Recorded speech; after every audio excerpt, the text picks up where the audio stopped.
ሰላም ጤና ይስጥልን ውድ ተመልካቾቻችን እንደምን ከርማችኋል? ዛሬ ደግሞ እንግዲህ ከስቱዲዮ ወጣ ብለን ከእንግዳ ጋር ነው ዛሬ የምገኘው። መጀመሪያ እንኳን ደህና መጣ ነው ማለት ያለብኝ ወይስ እኔ ነኝ እንኳን ደህና መጣሽ? የተመቸሽን ማለት ትችያለሽ ፈለግሽው። እውነት ነው እንግዲህ የመጀመሪያ ጊዜያችን አይደለም ስንገናኝ። ከዚህ በፊት እኛ ስቱዲዮ ጥሩ የሆነ ቆይታ አድርገን ነበር።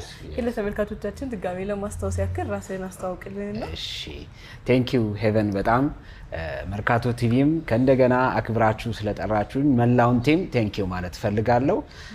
እንግዲህ ላስት ታይም እናንተ ስቱዲዮ ነበርኩ። በጣም ከኛ ሾሩም ሰፋ ያለ ያው ቲቪ ስቴሽን ስለሆነ ሰፋ ያለ ቆንጆ የሆነ ጊዜ ማሳልፈናል።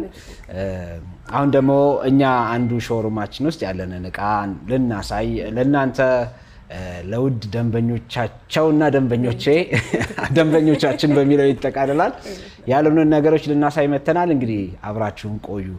እሷ ማለት ነበረ ምንድነው የሚባል አባባል የእንትን ያለ ደንበኛ ባለቤቱን ይጋብዛል።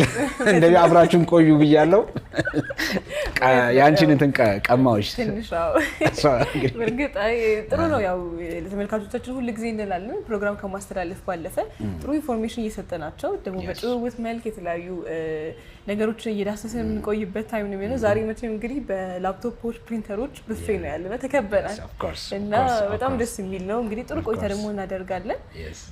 እንግዲህ ወደ ፕሮግራማችን እንግባለን። አጓጓናቸው ልሽልም ሰው እንግዲህ ያው የተለያዩ ፕሪንተሮች አሏችሁ፣ ላፕቶፖች አሏችሁ፣ እንደገና ደግሞ ዩፒኤስ የሚባልም አለ። እስኪ እያንዳንዱ ዲቴል እያወራን የምንሄድ ይሆናል። ከኔ ጋር ግን ቆይታ እያደረግን ስለሆነ ከየትኛው ነው የምንጀምረው? እንግዲህ ያው በቅደም ተከተል እንዲሆን እናንተንም በቃ ብዛት ግራ እንዳናጋባችሁ የምናደርገው ምንድነው ከላፕቶፕ እንጀምራለን። ላፕቶፖችን በሁለት ካታጎሪ አሳያቸዋለሁ ሄቨን። የመጀመሪያው ኖርማሊ ላፕቶፕ ለተጠቃሚ ጋር ሲደርስ ቤዚካሊ ሁለት ካታጎሪ እንሰጠዋለን። አንደኛው ስታንዳርድ ዩዜጅ የሆኑና ሁለተኛው ደግሞ ኢንተርፕራይዝ ወይ ደግሞ ሰምሃው ሄቪ ዲዩቲ የሆኑ ማሽኖችን ነው። እና በምንድነው እሱን የምንመድበው? በላፕቶፑ ኔቸር ካራክተር እና ፐርፎርማንስ የመስራት አቅሙ ማለት ነው።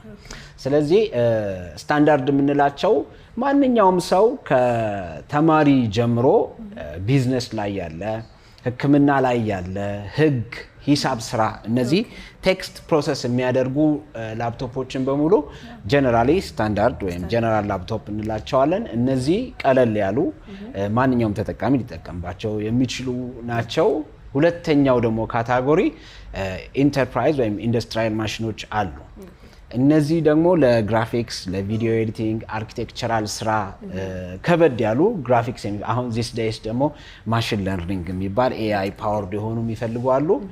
እነሱን ደግሞ የሚጠቀሙትን ኢንተርፕራይዝ ወይም ደግሞ ኢንዱስትሪያል ብለን እንመድባቸዋለን። እንግዲህ እናያለን። አንቺ እኔ ገና ካሁኑ ብዙ እውቀት እየቀሰምኩ ነው። ምክንያቱም ብዙ እውቀት የለኝም ለተመናገር ላፕቶፕ ላይ አብዛኞቻችን እንደዛ ነው ብዬ አስባለሁኝ። አንድን ላፕቶፕ ያው ስራ ላይ ስፔሻሊ የምንጠቀመው ከሆነ ከዛ ውጪ በቃ ምንም አይነት ኢንፎርሜሽን የለንም። ሶ ዛሬ እንግዲህ ቅድም እንዳልኩት ለተመልካቾቻችን ኢንፎርሜሽን እየሰጠን እኔም በደንብ እየተማርኩኝ አሁን እንኳን ሁለት ነገር አየሁኝ።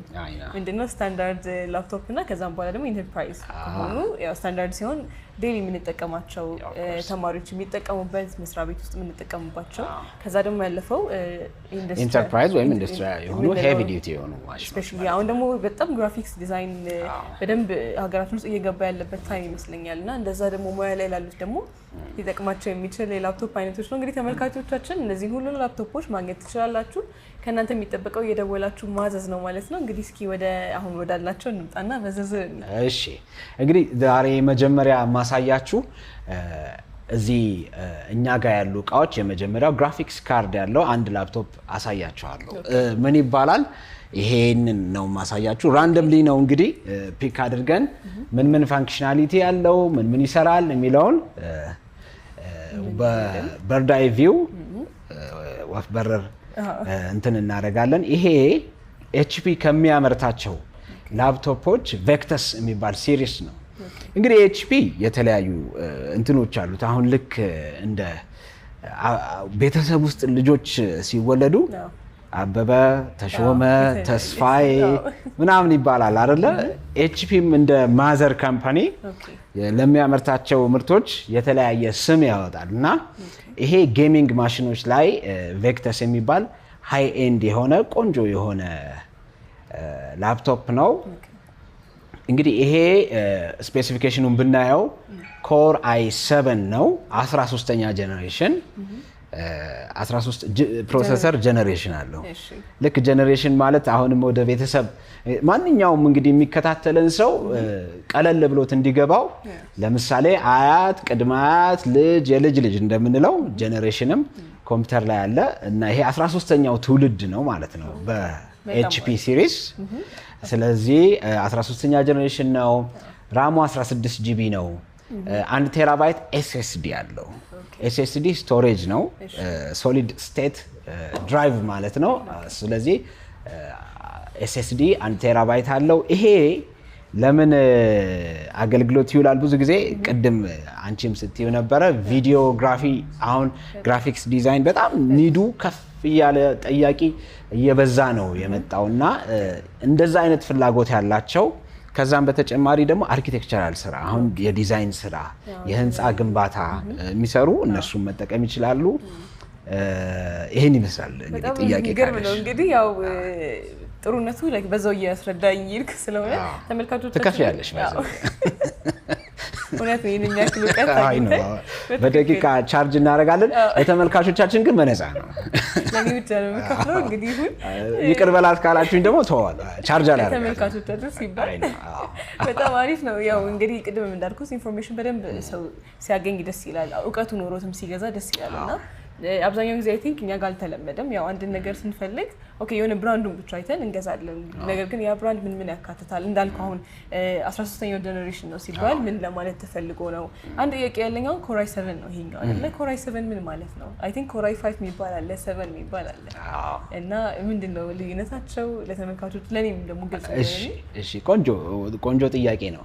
ምክንያቱም ሰዎች ባለሙያ ያማከሩና ኢቭን ባለሙያው ከነገራቸው በኋላ እንትኑ ይጠፋባቸዋል ኢቭን የተባሉት ነገርና እኛ ጋር ሲደርሱ እንዳይረሱት የሆነ ነገር እየደጋገሙ ስለሆነ የሚሄዱት እኛ ጋር ኮር i7 ኮር i5 ምናምን የሚባለው ነገር ሲሉ መንገድ ላይ ጠፋቸውና ኮሪያ ሆኖ ይመጣል ማለት እና እዚህ ሲደርስ ኮሪያ 7 አለ፣ ኮሪያ 5 አለ ምናምን ይባላልና ያው እንረዳለን። ግን ምንድነው የሚለውን ጥያቄ ለመመለስ ፕሮሰሰር የራሱ ትውልድ አለው እና ፕሮሰሰር አምራቾች ሲያመርቱ ከድሮ ጀምሮ ፕሮሰሰራቸውን ስም ይሰጣሉ እና ፔንቴም 1 የሚባል ነበረ ድሮ የዛሬ 40-50 ዓመት ፔንቴም 1 አለ፣ ከዛ ፔንቴም 2 3 4 አለና እየተባለ ፔንቴም 4 ላይ ሲደርስ ቀየሩና ሴንትሪኖ የሚባል ፕሮሰሰር መጣ። ከሴንትሪኖ ከዛ በፊት ዱዋል ኮር ሴንትሪኖ አሉና ከዛ ኮር i3 ከዛ i5 i7 አሁን i9 አሉና ደግሞ ወደ አልትራ ተቀይረዋል እና የፕሮሰሰር ታይፕ እና ባህሪው ኮር አለው ደግሞ ውስጡ ፓርቲሽኖች አሉት ፋንክሽን የሚያደርግበት እሱን በተመለከተ ነው። ግን ቤዚካሊ ፕሮሰሰር ምንድነው ጥቅሙ? እንደ አእምሯችን ነው። የኛ ልክ የሰው ሂውማን ባዲ አናቶሚያችን ላይ አእምሯችን የሚሰራውን ስራ ፕሮሰሰር ይሰራል። ስለዚህ አእምሮ ብለን አናቶሚ ላይ ከሄድን እንደዛ እንይዘዋለን። ስያሜው ደግሞ ያው ምን ያህል ተምሯል፣ ፒኤችዲ ያለው ወይ ማስተርስ ነው ወይ ዲግሪ ነው ወይ ምናምን እንደምለው እንትኑ በጨመረ ቁጥር ኮሩ በጨመረ ቁጥር ሌቭሉ ከፍ እያለ ይመጣል ማለት ነው። በጣም አሪፍ። እንግዲህ እውነት ለመናገር አሁን በጣም ሲምፕል በሆነ መንገድ ሁላችንም ልንረዳው በምንችለው መንገድ ነው እያስረዳናችሁ ያለው። እንግዲህ ተመልካቾቻችን ይህንንም ላፕቶፕ ደውላችሁ ማዘዝ ትችላላችሁ። አሁን እንግዲህ ያነሳነው በዋነኛነት አይ ቲንክ 3 ፖይንቶችን አንስተናል። የኤችፒ ብራንድ ነው ብለናል። ከዛም ባለፈ ደግሞ እንግዲህ ኮር i7 ነው ብለናል። ኮር i7 ምንድነው ደግሞ ሲባል ቅድም እንዳልነው የፕሮሰስ የማድረግ እንትኑ ሆኖ ከዛም በኋላ ያው አይነት አለው ልክ አፕግሬድ እያደረገ ሲሄድ እንደማለት ነው ብለናል። ከዛ ባለፈ ደግሞ የጀነሬሽኑን አንስተናል። 13ኛው ጀነሬሽን ካልተሳሳትኩ ጥሩ ተማሪ ነኝ አይደል? ጎበዝ ናት። 13ኛው ጀነሬሽን ማለት ቅድም እንዳልነው አያት ቅድመ አያት እንደምንለው 13ኛው ድረስ የደረሰ ነው ማለት ነው። ከዛ ባለፈ ኤስኤስዲ ካልተሳሳትኩ ስቶሬጅ ነው ማለት ብለናል። ልክ ስልክ ላይ ሜሞሪ ካርድ እንደምንጨምረው ማለት ነው። ትክክል። አሁን በጣም ጥሩ አድርጋ እንትን እያለች ነው አንብባ ነው የመጣችው፣ ወይ ደግሞ በፊት ታውቃለች እንጂ ፍሬሽ ተማሪ አይደለችም። ሄቨን ፍሬሽ ተማሪ አይደለችም። ሰከንዲር ናት ወይ ሰርዲር ናት ማለት ነው። ኤስኤስዲ ምን ማለት ነው ብላኛለች። ስቶሬጅ ኖርማሊ ፋይላችንን ስቶር የምናደርግበት ሎኬሽን ነው። ከዚህ በፊት የነበሩ ስቶሬጆች ኤችዲዲ ይባላሉ። ኤችዲዲዎች ምንድነው ሲያነብ ሃርድ ዲስኩ ልክ እንደ ልብስ መስፊያ ወስፌ ዳታውን እየዞረ ነው የሚያነባው። ስለዚህ ዲስክ ትዞርለታለች፣ እሱ እንዲህ እያለ ያነባል እና ያቺ መርፌ ቦታዋን ከለቀቀች በቃ ያው ግራ ይገባዋል፣ ማቶ ይሆናል ማለት ነው። እና በዛ አይነት ሁኔታ ነበረ ኤችዲዲ የሚያነባው። እሱ ደግሞ ብዙ ሳይድ ኢፌክቶች አሉ ተመልካቾቻችን። አሁን እዚህ ጋር አድሬስ ማድረግ የምፈልገው ኤችዲዲ ሲሆን ምን ያደርግብናል? ማንኛውም ዳሜጅ አፌክት ያደርገዋል። ሌላው ደግሞ መርፌዋ ስለምትዞር ኃይል ኮንሰምፕሽኑ ትልቅ ነው። ሜካኒካል እቃ ነው። ስለዚህ ሜካኒካል እቃ ስለሆነ ባትሪያችንንም ይጨርሰዋል። ፍጥነት ላይ ሳይድ ኢፌክት አለው። አሁን ኤስኤስዲ ሲሆን ግን እየዞረ አይደለም፣ ዲጂታል ነው የሚሰራው። ስለዚህ ምን ማለት ነው? ባትሪያችንን ሴቭ እናደርጋለን። ፍጥነት ደግሞ ስናዘው ዲጂታል ስለሆነ ወዲያው ነው ተረክ አድርጎ የሚያመጣልን። ስለዚህ ሲገዙ ኤችዲዲ ከመግዛት ኤስኤስዲ ስቶሬጅ ያለው በጣም ብዙ በጎ እንትን አለው። በደንብ ስራችንን ያቀላጥፍልናል። ከዛም ባለፈ እንዳልከው ደግሞ ሞር ኦፍ ላይክ በደንብ ዘመናዊ የሆነ ይዘትን ይዞ ስለመጣ እንግዲህ ስትገዙ ኤስኤስዲ ያለውን መምረጥ አለባችሁ ማለት ነው። የሚገርማችሁ እንግዲህ ተመልካቾቻችን አሁንም ከኖታ ኮምፒውተርስ እነኚህ ላፕቶፖች ማግኘት ትችላላችሁ። ከእናንተ የሚጠበቀው ከቤታችሁ ሳትወጡ እነኚህን ፕሮግራሞች የተመለከታችሁ መደወል እና ማዘዝ ብቻ ነው። እኛ ይዘንላችሁ እንመጣለን ማለት ነው።